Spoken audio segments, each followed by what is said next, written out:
নমস্কার, সকলে কেমন আছেন? দেখা হোক বা না হোক, এর মাধ্যম দিয়ে তো আপনি আমাকে দেখতে পান, আর আমি আপনার মনের হদিশ এইখানের মাধ্যম দিয়ে বলতে চেষ্টা করি বা মনের হদিশ পাওয়ার চেষ্টা করি। তো প্রত্যেক দিনের মতন আজকে আপনাদের সামনে আমি পরিতোষে উপস্থিত হয়েছি আজকের দিন কেমন যাবে তা নিয়ে। সকলকে আমার এই চ্যানেলে স্বাগত জানাই এবং প্রত্যেককে আমার আন্তরিক শুভেচ্ছা ও ভালোবাসা। প্রত্যেকেই নিশ্চয়ই শ্রী শ্রী পদ্মাবতী মায়ের কৃপায় কুশলে আছেন, ভালো থাকবেন, মায়ের কৃপা প্রাপ্ত হন, আপনাদের জীবন আনন্দময় হোক, সুখময় হোক, শ্রী শ্রী পদ্মাবতী মায়ের কাছে প্রার্থনা করি, সকলের ভালো হবে। তো শুরু করার আগে যে আজকের দিন কেমন যাবে তা শুরু করার আগে বলে দিই রাশিচক্র, অর্থাৎ কোন রাশিতে কোন গ্রহ অবস্থান করছে। বৃষ রাশিতে বসে আছে দেবগুরু বৃহস্পতি,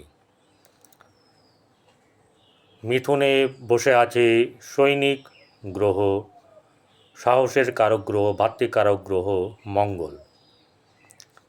কর্কটে চন্দ্র, মনের কারক গ্রহ, মাতার কারক গ্রহ, সুখের কারক গ্রহ, সে নিজের ঘরেই বসে আছে অশ্লেষা নক্ষত্র, বুধের নক্ষত্রে।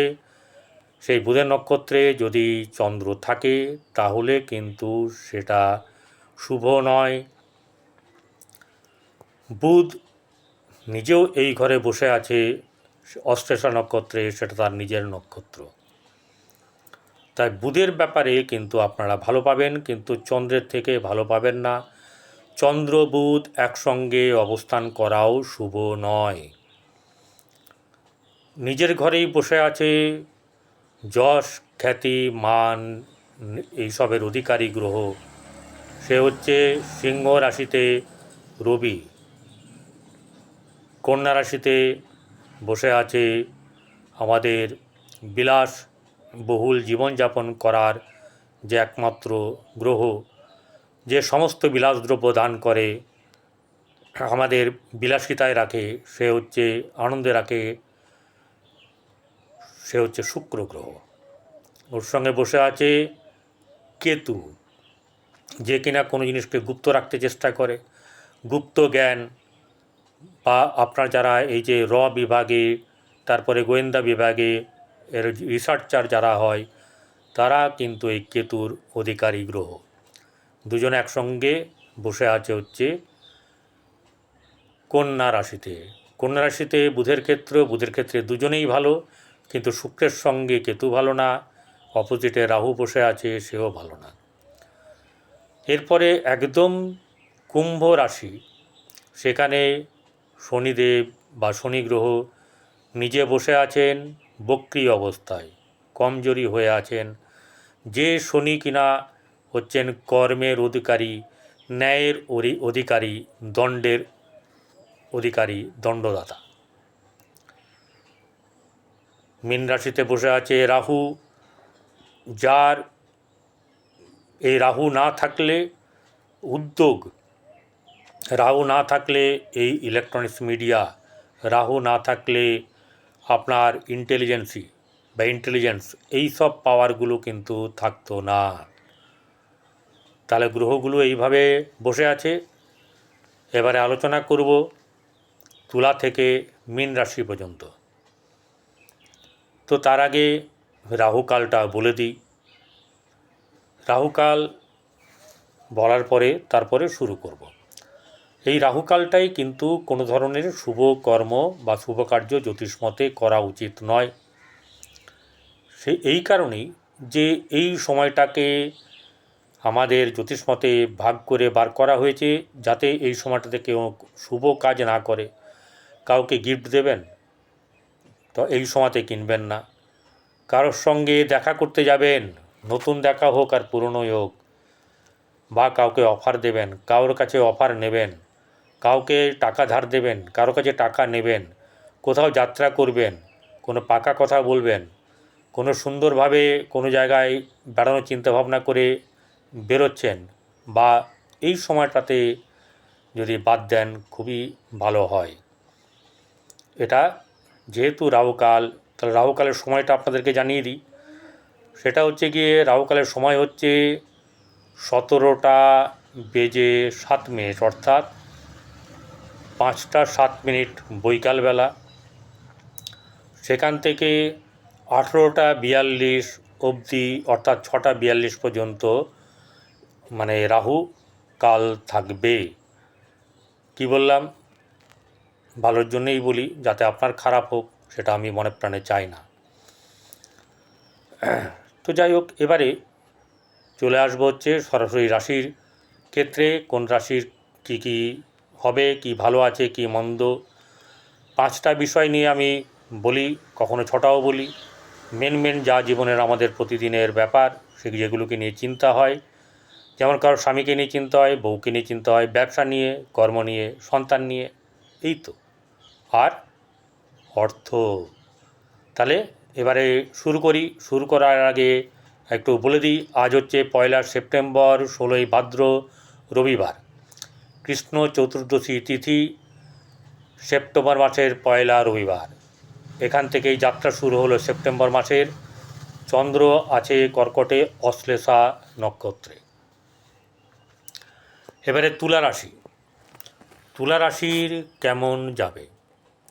তুলা রাশির আজকের দিন বিচার করতে হলে তুলা রাশিতে যে কেউ কোনো গ্রহ নেই, এই রাশির অধিপতি সে কোথায় আছে? সে আছে তার থেকে দ্বাদশে, হোক না বন্ধুর গ্রহ, নিচস্থ হয়ে আছে, ঠিক আছে। কিন্তু এই দ্বাদশ ব্যয়স্থান হওয়ার কারণের জন্যে তার কিন্তু মন মানসিকতা, শারীরিক দিক কিন্তু ভালো খুব একটা যাবে না। এটা হচ্ছে প্রথম কথা। দ্বিতীয় কথা হচ্ছে শুক্রের জাতকেরা এমনই যে এরা না কিছু করলে, কিছু হলেও পরবর্তীকালে নিজেরা আবার তেড়ে ফুড়ে আবার পজিটিভ হয়ে যাবে। অর্থাৎ যতই এরা নেগেটিভ হয়ে যাক না কেন, এদের মধ্যে ঐশ্বরিক শক্তি আছে, শুক্রাচার্যের কৃপা আছে। আরে হবেই না বা কেন? তার কাছে সঞ্জীবনী মন্ত্র ছিল, যা দিয়ে মরা মানুষকে জ্যান্ত করে দিত। তিনি হচ্ছেন পাণ্ডিত্যের অধিকারী। তার কি না জ্ঞান, কোন দিকে তার জ্ঞান নেই। তাহলে তার সেই রাশির জাতক জাতিকা আপনাদের মধ্যে ঐশ্বরিক ক্ষমতা প্রচুর আছে, ব্যবহার করবেন।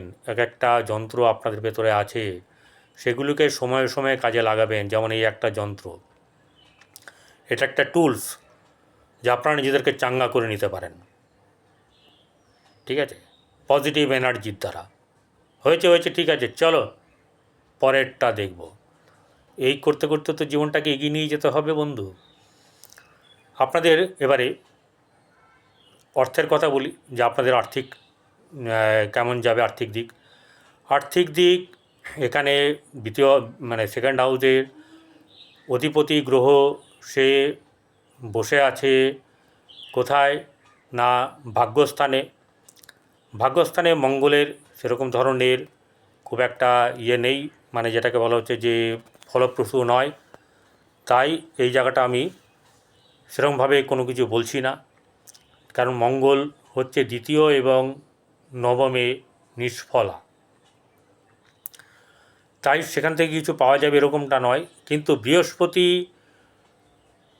বসে আছে অষ্টমভাবে, সে কিন্তু দ্বিতীয় দেখছে, অর্থাৎ অর্থের জায়গাটাতে আপনাকে কোনো না কোনোভাবে সাপোর্ট করবে। কারণ এই রাশির সঙ্গে বৃহস্পতির সম্পর্ক ভালো না, কিন্তু যে দ্বিতীয় যে জায়গাটা, সেই গ্রহের যে রাশির যে অধিপতি মঙ্গল, তার সঙ্গে তো তার সম্পর্ক খুবই ভালো।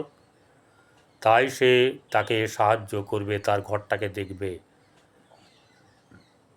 চলে আসি ব্যবসার ক্ষেত্রে ভাগ্যভাবে বসে আছে আপনার মঙ্গল, সেই সপ্তমপতি যে ব্যবসার জায়গাটা দেখে, সেই জায়গার আপনারা ব্যবসা করতে পারেন, কিন্তু এখনই খুব একটা ভালো চলবে না। যদিও ভাদ্র মাসে কেউ ব্যবসা নতুন শুরু করে না, কিন্তু আপনি করতে পারেন। করুন না। সোশ্যাল মিডিয়াতে তো বহু প্ল্যাটফর্ম আছে যেখানে বিনা পয়সায় শুধু আপনার কারিগরি বিদ্যা, ব্রেন, সময়কে কাজে লাগিয়ে হাজার হাজার টাকা ইনকাম করা যায়। করুন ওখানে, পরে আবার নিজের একটা করবেন সময় পেলে। এখান থেকে টাকাটা আর্ন করুন আগে, যেটা চিরস্থায়ী বাড়তে থাকবে। তো এখান থেকে কেউ তাড়িয়ে দেওয়ার নেই, যতদিন আপনি খুশি করতে পারবেন। সৌন্দর্যের জিনিস বিক্রি করবেন, তবে এখনই কিন্তু চেপে চুপে সব কিন্তু এখনই হবে না। কারণ আপনার রাশিপতি দ্বাদশে বসে আছে, লগ্নপতি যারও লগ্নপতি তারও খারাপ। কর্মক্ষেত্রে জায়গায় বসে আছে বুধ এবং চন্দ্র, কর্কট হচ্ছে জায়গা। তাহলে এই জায়গায় দাঁড়িয়ে আপনার কিন্তু খুব একটা লাভবান হবে না, কারণ বুধ হচ্ছে দুটো জায়গারই দ্বৈত ভাবের কারক। সেখানে চন্দ্র ঘরে বসে আছে, চন্দ্রের সঙ্গে তার এমনি বনিবনা নেই। চন্দ্র হচ্ছে গিয়ে জলের কারক, অর্থাৎ অস্থির জল, যে জল বয়ে চলে। তাহলে বোঝা যাচ্ছে যে এখানে খুব একটা ভালো কিন্তু চলবে না। কিন্তু কারোর না কারোর তো ভালো হবে। যারা এজেন্সির কাজ করেন, যারা মিডিয়ার কাজ করেন, তাদের ক্ষেত্রে কিন্তু খুব ভালো হবে। সন্তানের ক্ষেত্রে কিছু না কিছু শুভ ফল আপনারা পাবেন, তবে সবটা নয়। আপনার প্রেমের ক্ষেত্রে মোটেই ভালো না, এবং আপনাদের কিন্তু যে বৈবাহিক জীবন হচ্ছে সামান্য শুভ যাবে। তুলা রাশির পরে এসে চলে আসি বৃশ্চিক রাশি। বৃশ্চিক রাশির জাতক জাতিকাদের যে রাশিপতি সে বসে আছে তার অষ্টমে। সেই অষ্টমে বসে থাকার জন্যে তাদের পেট সংক্রান্ত, উদর সংক্রান্ত ব্যাপার আপনাদেরকে একটু ভোগাবে, এবং আপনার কীরকমের কোষ্ঠকাঠিন্যই হোক বা পায়খানা পেট খারাপ হোক, এরকম ধরনের বায়ুজনিত ব্যাপার, নানা রকম এইসব ব্যাপার নিয়ে আপনাদেরকে কিন্তু ভুগতে হবে। অর্থাৎ জায়গাটা ভালো না। আর এখানে তবু কিছুটা নিষ্কৃতি, যে এখানে আপনার বৃহস্পতি দেখছে। কেন নিষ্কৃতি জানেন?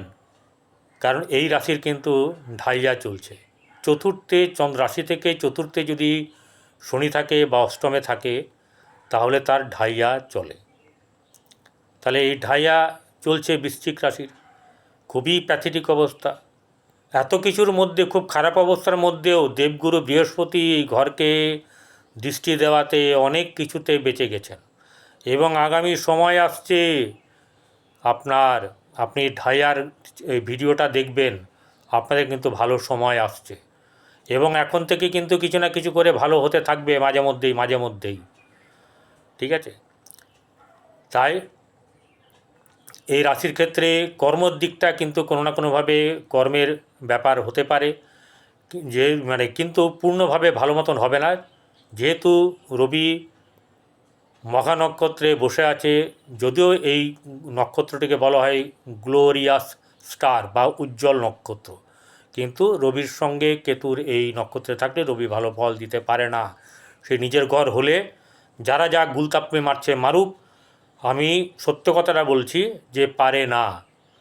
এটা জ্যোতিষ মতের কথা বলছি, কোনো ঢপ দিয়ে কোনো কিছু আপনাদের থেকে আদায় করা বললাম না সেটা।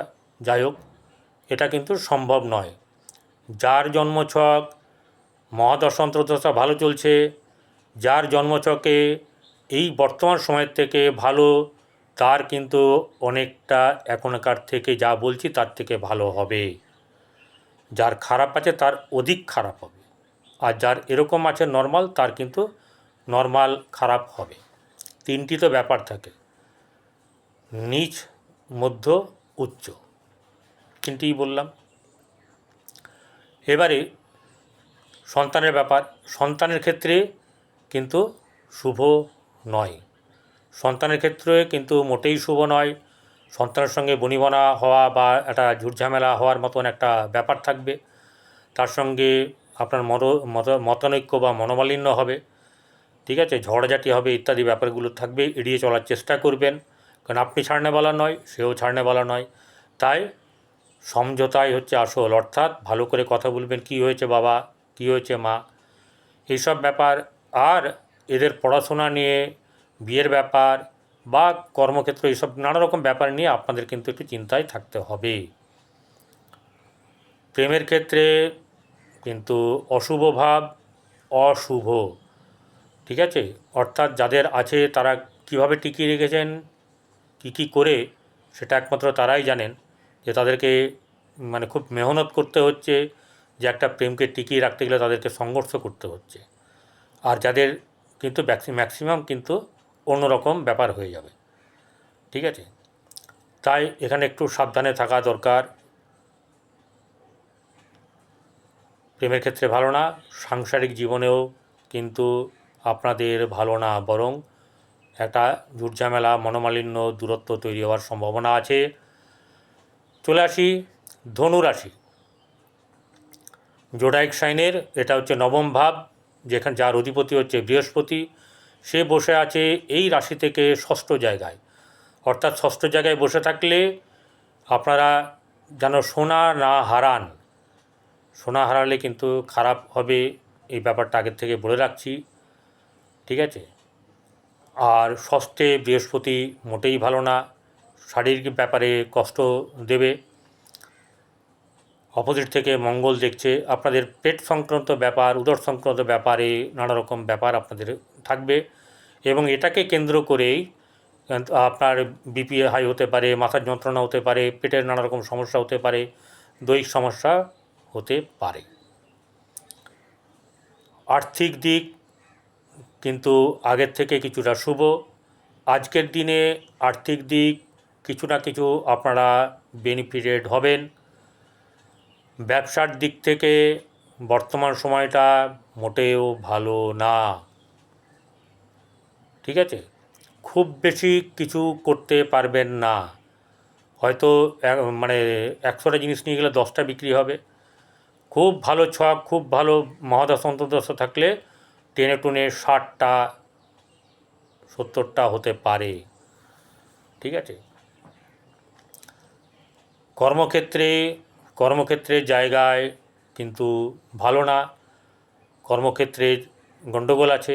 সেই জন্যে আপনারা কোনো কিছুর বিনিময়ে চাকরি কিন্তু নেবেন না, কিন্তু কোনো লোভে পড়বেন না, কোনো রকম ধরনের প্রলোভনে পড়বেন না। প্রেমের ক্ষেত্রে অশুভ, সন্তানের দিক থেকে শুভ। সন্তানের দিকে বরং আপনারা কোনো না কোনো ভালো খবর পাওয়ার সম্ভাবনা আছে, ভালো হবেও। কিন্তু প্রেমের ক্ষেত্রে একদম ভালো না, এবং সাংসারিক জীবনেও কিন্তু মোটেও ভালো না। মকর রাশির 7.5 শেষ দিকে চলছে, আর মাত্র হয়তো 217 দিন বাকি আছে। 2.5 বছরে, এই 7.5 বছর তার অতিক্রান্ত হতে, ঠিক আছে? তাহলে আপনার তো এখন খুশির দিন, মাঝে মাঝে খুশি আসছেও, মাঝে মাঝে ভালো ইঙ্গিত দেখতে পাচ্ছেন, মানে সেটা অর্থের দিক, যোগাযোগের দিক আপনার কিন্তু ভালো হবে। আর্থিক দিক থেকে মোটামুটি শুভ। ব্যবসার ক্ষেত্রে জায়গাটা কিন্তু অপোজিট দিকে যে গ্রহ বসে আছে, তারা কিন্তু নতুন কেউ ব্যবসা এই সময় করবেন না। সময়টা এই ব্যবসার ক্ষেত্রে এখনই ভালো না। আর কর্মক্ষেত্রে কিন্তু শুভ, মানে শুভ নয়, কর্মের জায়গাটা কিন্তু বর্তমান সময়ে শুভ নয়। আর যেটা করতে হবে সেটা হচ্ছে গিয়ে আপনাকে প্রেমের ক্ষেত্রে কিন্তু মানে অস্বাভাবিক আচরণের ব্যাপার থাকবে, যা প্রথম অনেক দিন ভাবেননি, সেরকম ব্যাপারগুলো কিছু ঘটবে। অর্থাৎ সেগুলো কিন্তু বিপরীতেই যাবে। খুব যদি ভালো ছক হয়, ভালো মতন যদি আপনাদের থাকে ছক দুজনের, তাহলে কিন্তু টিকে যেতে পারে। কিন্তু ঝুটঝামেলা, ঝগড়া, মনোমালিন্য কিন্তু হবে, চলতে থাকবে, চলুক না, কিন্তু কেউ কাউকে ছেড়ে যাব এরকম ব্যাপারটা যেন মনের মধ্যে না আসে উভয়েরই। তো এবারে চলে আসি হচ্ছে গিয়ে আপনার দাম্পত্য জীবন কিন্তু মোটেই ভালো না। ঠিক মতন করে থাকতে হবে, নাহলে কিন্তু একটু গণ্ডগোলের ব্যাপার আছে। কুম্ভ রাশিতে বসে আছে শনি, নিজে বসে থেকে তার এখন যা অবস্থা, যে সে নিজেকে ঠিক খোলা আকাশের নিচে শ্বাস নিতে তার একটু কষ্ট হচ্ছে, খোলা আকাশের নিচে সে যেতে পারছে না। কিন্তু তার অচিরেই এরকম ধরনের থেকে মুক্তি ঘটবে। 15 নভেম্বর পর থেকে ধীরে ধীরে তার ভালো রকম আসবে এই রাশির। অর্থের দিক শুভ হলেও কিন্তু আপনার ব্যবসার ক্ষেত্রে ভালো না, কারণ অপোজিটে রবি বসে আছে, ব্যবসার ক্ষেত্রে ভালো না, আগেই বলে দিচ্ছি। অর্থ এলেও অর্থ থাকবে না, বরং কিছু কিছু উন্নতি কারোর হতে পারে, সেটা কর্মের দিকে কোনো ধরনের কোনো না কিছু কর্ম করে আপনাদের একটা সংস্থার হবে, কিন্তু সেটা স্থায়ী হবে এরকম ব্যাপারটা এখনই নয়, একটু সময় লাগবে, সেই সময়টা দেবেন। সন্তানের ক্ষেত্রে শুভ, প্রেমের ক্ষেত্রে অশুভ। দাম্পত্য জীবন কিন্তু মোটেই ভালো না। কেন? অপোজিট দিকে রবি আর রাশিতে শনি বসে আছে, কেউ কাউকে দেখতে পারে না, যতই বাপ বেটা হোক একে অপরের সঙ্গে বনিমানাত হয় না, এবং মানে মনোমালিন্য, কেউ কারোরকে আমল দেয় না, এরকম একটা ব্যাপার আপনাদের সংসারে ঘটবে। কিন্তু চেষ্টা করবেন যাতে করে সংসার তো নিজের লোক, তো ঠিক আছে, বলে আঁশ মিটিয়ে বা চিল্লিয়ে কি হবে বলুন? জানি সব, বুঝতে পারছি, সব কিছু অশান্তি মনে হবে, একটু কিছু বললেই মনে হবে যে এত বড়, মানে অনেক বড় ব্যাপার মনে হবে। কিন্তু গ্রহচক্রের খেল আর কর্মফল, প্রারব্ধ কর্মের ফল, তাই এটা পেতে হবে। সেই জন্যে আপনাদেরকে একটুখানি ভালো করে থাকতে হবে। আমার কথা শুনে নিজেদের মধ্যে ভালো করে বোঝাপড়া করে থাকুন, তাতে আগামী দিন কিন্তু আপনাদের ভালো আসছে। ঈশ্বর আপনাদের সহায় আছেন, চিন্তার কোনো ব্যাপার নেই। চলে আসি মীন রাশি। মীন রাশির জাতক জাতিকাদের আজকের দিন কিন্তু মোটেই ভালো যাবে না, কি শারীরিক কি মানসিক, ভালো না। অর্থ আসবে, কিন্তু সেটা থাকবে না। কি মানে বলুন তো দেখিনি, অর্থ আসবে, অর্থের দরকার আছে প্রচুর, আপনি খুলে অর্থ খরচ করতে ইচ্ছা করেন, আপনার মধ্যে সেই বল আছে, মনোশক্তি আছে, কিন্তু রাহু বসে থাকলে এরকম ব্যাপারটা করাই, ঠিক আছে। কিন্তু আবেগ এবং ক্রুদ্ধতা দুটোকে অ্যাভয়েড করতে হবে, তাহলে ভালো হবে। সন্তানের ক্ষেত্রে আপনার মধ্যম শুভ, খুব একটা ভালো কিছু নেই, মধ্যম শুভ যাবে, কিন্তু প্রেমের ক্ষেত্রে ভালো না, ব্যবসার ক্ষেত্রে মোটেই ভালো না, একদমই না। কর্মক্ষেত্রে তবু কিছু কিছু আপনাদের সুযোগ আসবে, কিন্তু সেটা স্থায়ী হবে না, কারণ আপনাদের রাশিতে বসে আছে রাহু, এবং সঙ্গে সাড়ে চলছে, ফার্স্ট সাড়ে এটা 2.5 বছর, এরপরে আপনার এখানে আসবে, তখন আপনার গগনে, মধ্য গগনে চলবে, রাহুর সঙ্গে হয়তো মিট হবে, তখন কিন্তু খুব খারাপ চলবে, আবার কোনো দিকে কারোর ভালো হবে, সেগুলো পরের ব্যাপার। বৈবাহিক জীবন কিন্তু, দাম্পত্য জীবন এই সময়টায় ভালো না, আপনাদেরকেও কিন্তু সতর্ক থাকা উচিত। অপরের দিকে পরকীয়ার হাতছানি থেকে আপনাদের নিজেদেরকে বাঁচাবার চেষ্টা করবেন। ভালো থাকবেন। ভিডিওটি ভালো লাগলে এড়িয়ে না গিয়ে আপনারা সাবস্ক্রাইব করবেন, লাইক করবেন, শেয়ার করবেন এবং ভালো থাকবেন। নমস্কার।